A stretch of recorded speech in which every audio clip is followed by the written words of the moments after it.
It's 3 a.m. and the sky on wrong move and the world changes forever. Imagine this. It's 3 a.m. across the Middle East. Sirens scream across the desert night, tracing the arcs of missile defense interceptors streaking the sky. In Tel Aviv, families dive into bunkers, hearts pounding. In Tehran, television anchors announce in calm, measured tones, "We will retaliate." Smoke curls above distant targets, and somewhere in the shadows, cyber operators tap commands that could cripple power grids or air defenses. Is this the spark of a global conflict, or just another act in a decades-long invisible war that most of the world watches from a safe distance?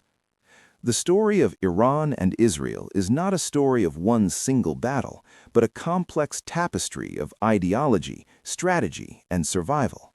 It is a war waged not always in the open, fought as much in minds, screens, and borders as it is with bullets, rockets, and drones.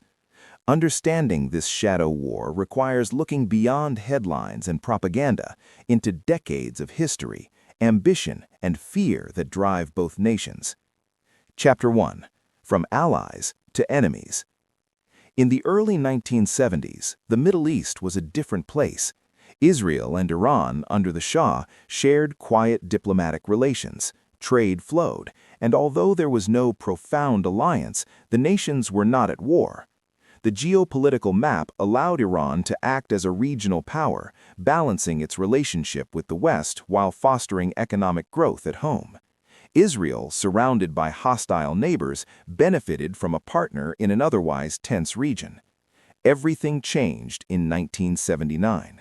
The Iranian Revolution overthrew the Shah and established the Islamic Republic. Overnight, the geopolitical landscape shifted. Israel, once a tolerated neighbor, was now declared an illegitimate state by Tehran's new leadership. Ideology became the lens through which every decision was made. Israel perceived the revolution as an existential threat, while Iran framed Israel as an obstacle to its regional aspirations. What had been diplomacy turned into suspicion, and suspicion soon became hostility. By the early 1980s, Iran was sponsoring groups that opposed Israel's existence indirectly. Hezbollah in Lebanon and later Hamas in Gaza became proxy extensions of Iranian influence. The war was no longer about armies on borders, it was about ideology, influence, and demonstrating power without risking open confrontation.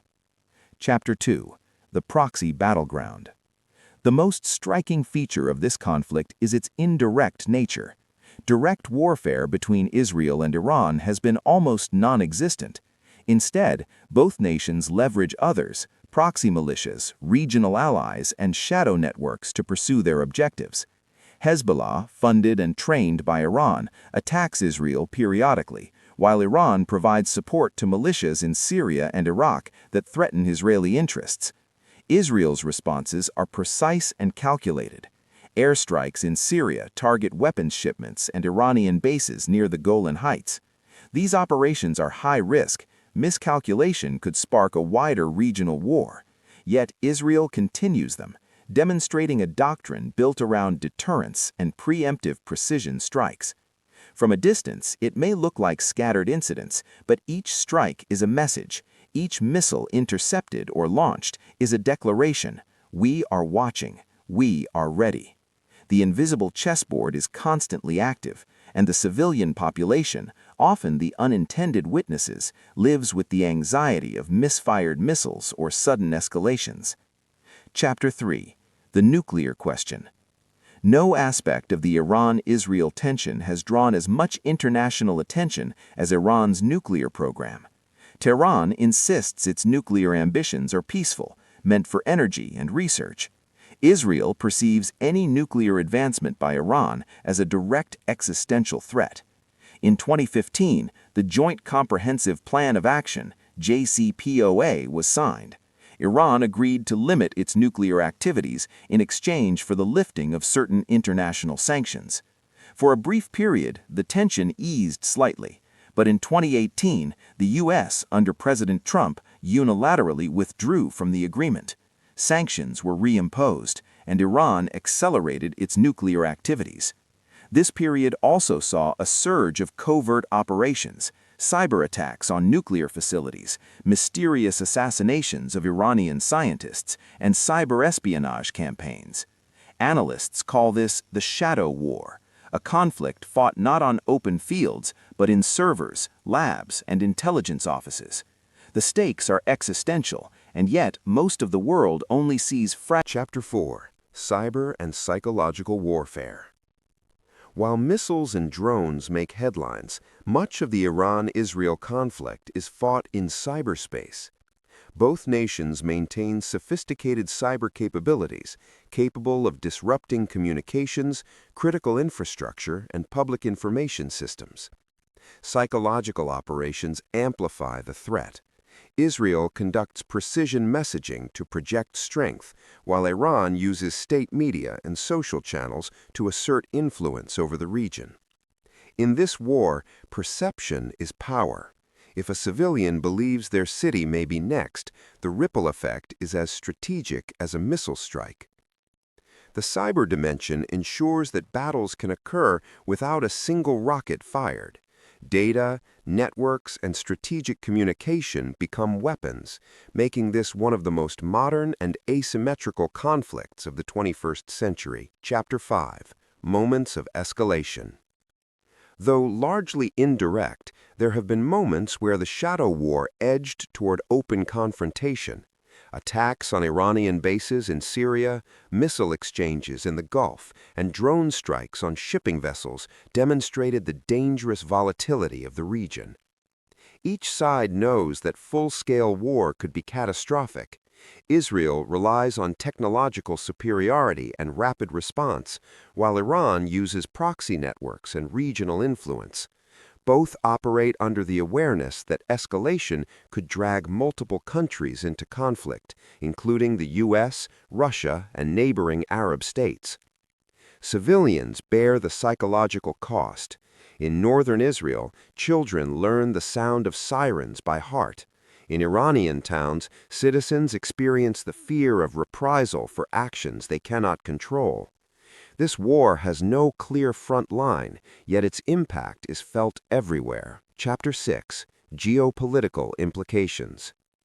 The conflict does not exist in isolation.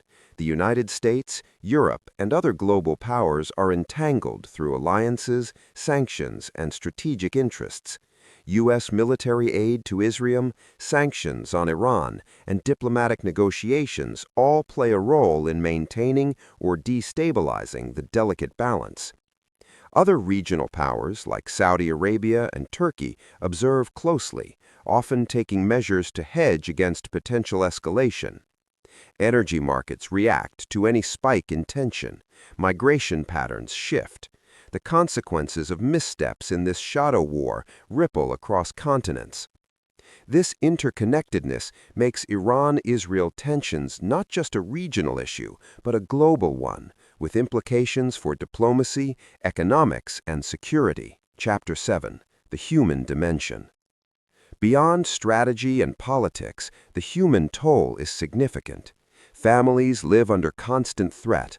Soldiers operate in high-risk zones, and journalists navigate restricted areas to tell the story.